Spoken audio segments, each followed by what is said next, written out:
கொள்கைன்னா முதல்ல என்னன்னு தெரியுமா? கொள்கை இருக்கா? அப்போ பேசலாம். அதெல்லாம் எதுவும் இல்லாததுனால தானே இந்த மாதிரி பேச்சு வருது.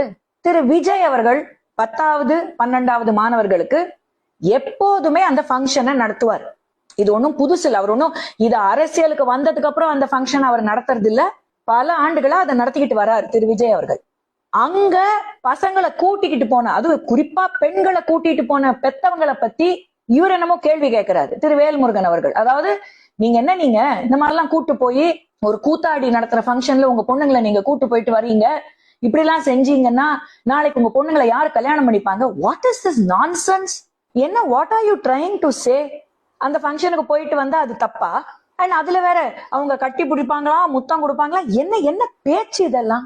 எவ்வளவு ஒரு தரங்கெட்டு போய் அசிங்கமான பேச்சு!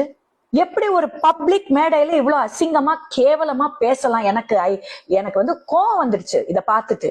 அது என்னங்க, எப்ப பார்த்தாலும் சினிமாக்காரங்க கலைஞர்கள்னா கேவலமானவங்க, அவங்க இப்படித்தான், அவங்களுக்கு வேற விவசாயே கிடையாது, சம்பந்தமே இல்லாம. உங்களுக்கு விஜய் மேல பிரச்சனை கொள்கை ரீதியா இருக்கா? கேள்வி கேளுங்க.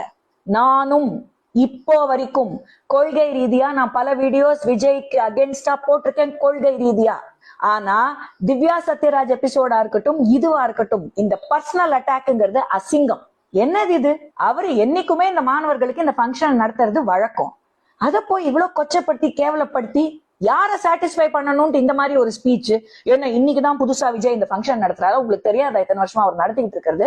இப்ப போய் இதை ஒரு பெருசாக்கி பேசுறது, அசிங்கமா பேசுறது, அதை பத்தி எனக்கு ஐ ரியலி ஐம் அப்செட். அதே